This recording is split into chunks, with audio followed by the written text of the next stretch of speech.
আজকে একটা ছোটো মোটো ইনসিডেন্ট সবার লাগে শেয়ার করি। কী হয়েছে, কদিন আগে আমি একটা বসিমালের দোকানও গেছি।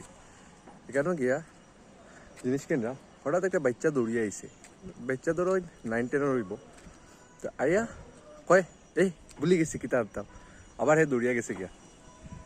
আর ও কয়দিন আগে আমি একটা দাবাত গেলাম, তো এখানেও ওরকম একটা ছোট্ট ধরো বয়স শুরু হইব।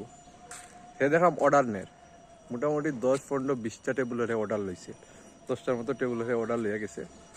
আর অর্ডার আনিয়া দেওয়ার পরে মোটামুটি সব টেবিলও অলমোস্ট সব টেবিলে কারেক্ট অর্ডার আনিয়ে দিছে, সব কিছুই কারেক্ট যেটা যেটা যে অর্ডার দিছে।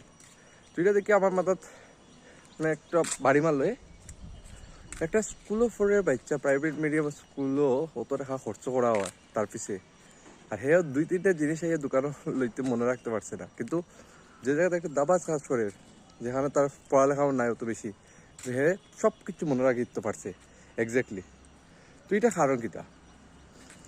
তো এটার কারণ প্রবাবলি হইব ওভার ইনফরমেশন লোড হওয়া মাথাত, over reel addiction, over information. এখন যে টেকনোলজির জমানাত আছি আমরা, তো এই ওভার ইনফরমেশন লোড হওয়ার কারণে আমরা ব্রেইনে সব কিছু মনে রাখতে পারে না। 3 ঘন্টা আগে দেখা রিলটাও আমরা মাথাত মনে থাকে না ঠিকভাবে, এই ওভার ইনফরমেশনের কারণে। ছোটো থাকতে একটা এসে পড়ছিলাম যে বিজ্ঞান আশীর্বাদ না অভিশাপ। তো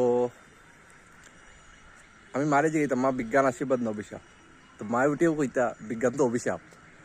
এটার কারণ প্রবলি বোধ তার জেলে সারাদিন রাত টিভি দেখতো, তার লেগেও একটা কারণ হইতে পারে যে বিজ্ঞান মায়ের তার মনে লাগে অভিশাপ মনে হইতো।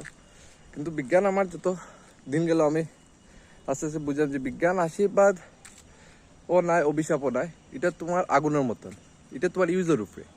তুমি যদি আগুন দিয়ে খানিও বানাইতে পারবে, আগুন দিয়ে গড়ও জ্বালাইতে পারবে। বিজ্ঞান দিয়ে তুমি নিউক্লিয়ার বোমও বানাইতে পারবে, বিজ্ঞান দিয়ে তুমি ক্যান্সারের ট্রিটও করতে পারবে, বিজ্ঞান দিয়ে অনেক অনেক হার্ট রোগ ট্রিট করাও যাইব।